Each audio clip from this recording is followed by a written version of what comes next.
voilà, et Fabien est en train de nous rejoindre comme promis. On va remercier beaucoup Fabien Romeillet de venir nous voir aussi rapidement à l'issue de ce match. Fabien, vous l'aviez dit avant cette rencontre à vos joueurs, 70 points, c'est une barrière symbolique qu'il ne faudra pas dépasser pour avoir un véritable espoir de l'emporter. Il y en a 75 au total ce soir et ça se termine avec 6 points d'avance pour cette équipe de Saint-Chamond. Oui, on savait que cette salle Saint-Chamond, en dessous de 70 points, c'était 95% de défaite. Et puis au-dessus de 70 points, c'est 95% de victoire. Donc c'est une barrière symbolique. Mais ceci dit, ça confirme encore ce soir le résultat. Donc c'est surtout une grosse déception par rapport au début du troisième quart-temps où on passe totalement à travers. Je crois que c'est là que le match se joue, puisqu'on prend 15 points de retard. On a déjà pris 15 points après 3-4 minutes. Donc alors que c'était le sac majeur qui avait été le plus rentable en première mi-temps. Donc on est passé à travers sur ce moment du match et ça nous coupe le match. Et cette équipe de la Jarre qui a longtemps oscillé aussi dans toute cette deuxième période entre -5, -12 points, on revenait, on reprenait encore un petit écart, un petit éclat derrière. Ça a été quand même très très compliqué toute cette deuxième mi-temps. La gestion de Saint-Chamond et d'Amatimé a été plutôt très très bonne. Ouais, c'est plutôt la nôtre qui n'a pas été bonne du tout. Je crois qu'on a fait un moment, défensivement, j'en ai parlé, on a fait beaucoup trop d'erreurs sur des choses qu'on savait. On savait que Saint-Chamond c'est très fort dans le post-up. Beaucoup de jeux de transition avec des tirs à 3 points et c'est dans ces moments-là qui nous ont mis un éclat. Et puis offensivement, on avait un joueur qui était quand même en forme. Je trouve qu'on n'a même pas encore assez servi. Voilà, je pense à Cédric. Donc dans la gestion, en tout cas, on a été en dessous. On a été en dessous dans la gestion offensive de nos ballons. Et voilà, donc ça combat toujours. On n'est pas bien en défense et puis on va glisser notre jeu en attaque. Voilà, malgré tout, c'est pas une victoire, c'est pas une semi-victoire, mais on préserve quand même le goal average.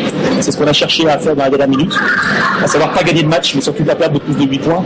On ne sait jamais sur la saison comment ça peut se faire.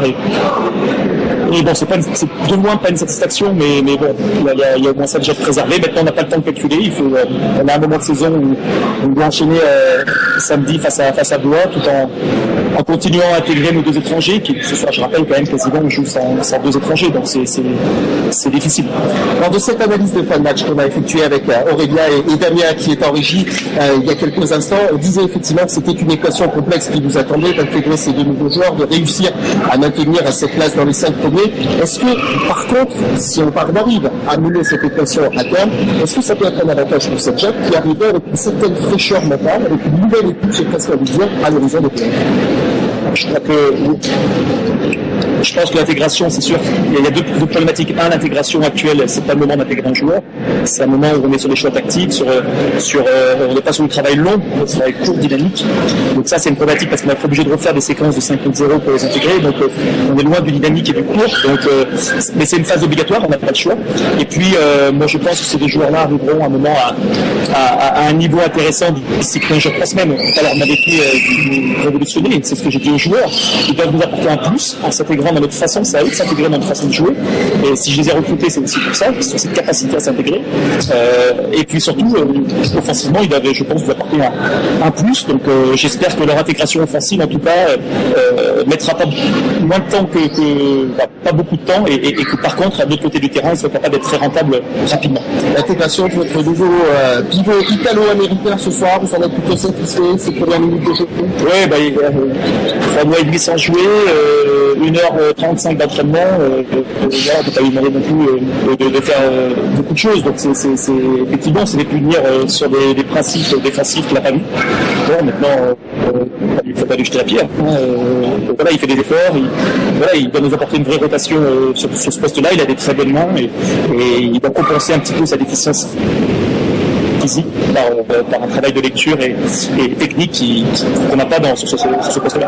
Les supporters chavistes nous écoutent, bien sûr, on leur donne rendez-vous dès samedi pour ce match contre Blois qui va être un match important. Tout à fait, je crois que tous les matchs sont importants, mais c'est vrai que Blois, c'est des équipes plus en forme sur la seconde phase. Je rappelle qu'ils avaient ambitionné le très haut de tableau, je ne sais pas ce qu'ils ont fait ce soir, mais en tout cas, c'est une équipe qui joue très très bien au basket.